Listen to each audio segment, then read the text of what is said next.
ngobrol santai tapi tetap berbobot soal laporan keuangan konsolidasi. Nah, topik ini teman-teman sering banget muncul di mata kuliah akuntansi lanjutan, jadi cocok banget buat kita bahas. Oke, untuk hari ini aku nggak sendiri teman-teman, jadi udah ada 4 teman aku yang bakalan nemenin aku buat ngobrol. Di sini ada Kak Evina, Kak Asa, ada juga Kak Ida sama Kak Rizky. Oke, daripada kelamaan langsung aja kita mulai ya. Untuk Kak Ida nih, mungkin bisa kamu jelasin nggak sih apa itu yang dimaksud laporan keuangan konsolidasi? Oke, jadi gini Kak Bia, laporan keuangan konsolidasi itu ibaratnya laporan gabungan antara perusahaan induk dengan anak perusahaan.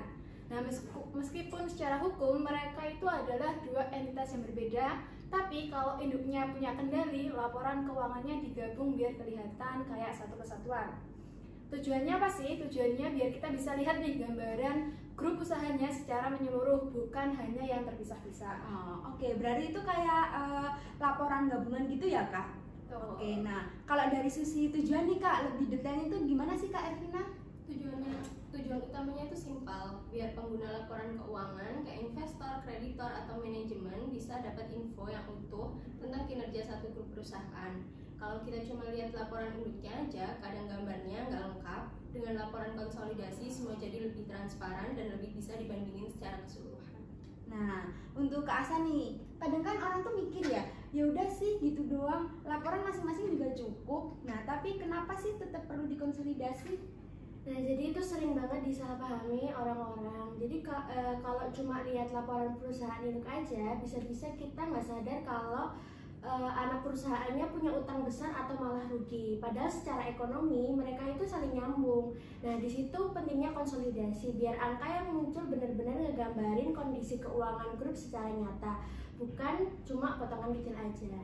Oke, make sense sih. Sekarang nih untuk yang terakhir kita sekarang ke Kak Rizky. Nah, Kak Rizky sering banget kan di PSAK itu disebut dengan kontrol. Nah, maksud dari kontrol itu apa sih Kak? Oke, jadi kontrol sendiri di PSAK itu mencakup 3. Pertama itu power, return, dan juga influence. Nah, power sendiri itu yang dimaksud itu power dari si induk ke perusahaan anak untuk ngasih kebijakan dan lain-lain. Lalu untuk return sendiri itu sebenarnya hak dari perusahaan induk untuk mendapatkan manfaat ekonomi dari perusahaan si anak.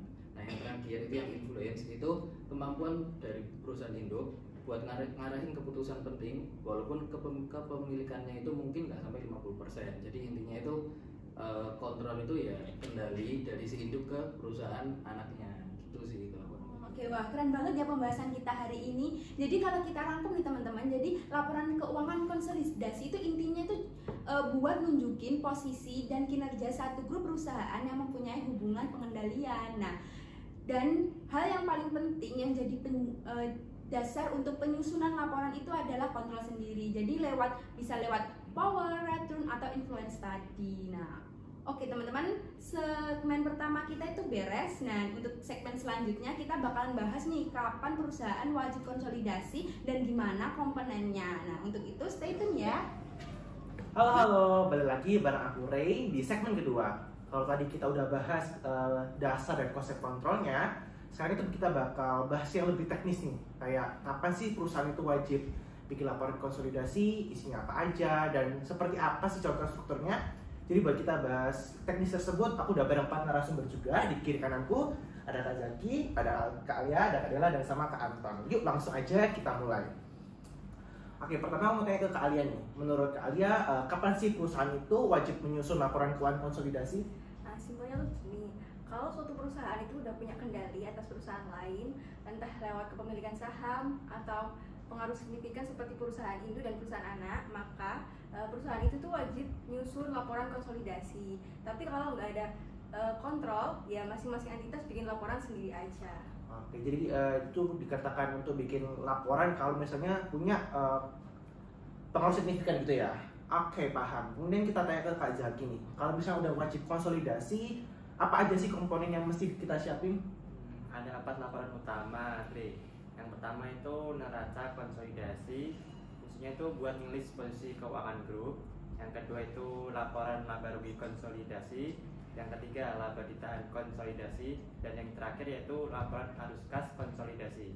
Jadi keempatnya itu disusun bareng supaya bisa nampilin kondisi grup secara menyeluruh. Oke, makasih Kak Jaki. Kemudian kita bisa lanjut tanya nih ke Kak Dela terkait proses penyusunan itu seperti gimana? Kan katanya ada yang namanya eliminasi akun gitu. Nah bener banget nih, jadi pas nyusun laporan konsolidasi itu kita harus ngelakuin namanya eliminasi akun antar perusahaan.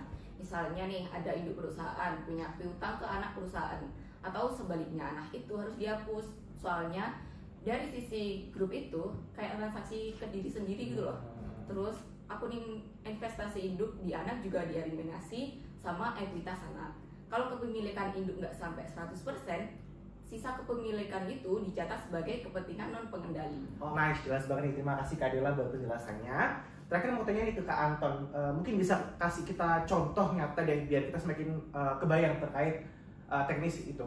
Nah, contohnya gampangnya gini. Misal, di sini tuh ada PT Induk Jaya, itu mempunyai 80% kepemilikan saham di PT Anak Tiri. Kemudian 60% saham di PT Anak Kandung.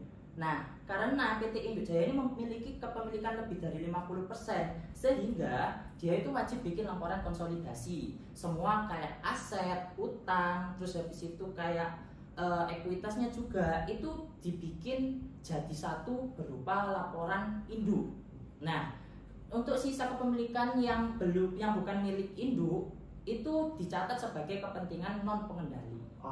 Oke gitu toh. Jadi sip banget, terima kasih Kak Anton buat contohnya. Aku jadi makin paham nih terkait penyusunan laporan konsolidasi. Jadi kalau dari pembahasan kita bersama ini bisa kita ambil kesimpulan kalau perusahaan itu punya kontrol atas perusahaan lain. Jadi mereka tuh wajib untuk bikin laporan konsolidasi dengan komponen utamanya ada 4 itu yang bisa Kak Jaki, dan jangan lupa juga harus ada proses eliminasi akun biar hasilnya presisi dan akurat. Oke, makasih banget buat Kak Alia, Kak Jaki, Kak Dela, dan Kak Anton yang udah menemani aku buat sharing-sharing hari ini, dan juga buat kalian yang udah dengerin sampai akhir. Sampai ketemu di episode selanjutnya teman-teman semua. Dadah.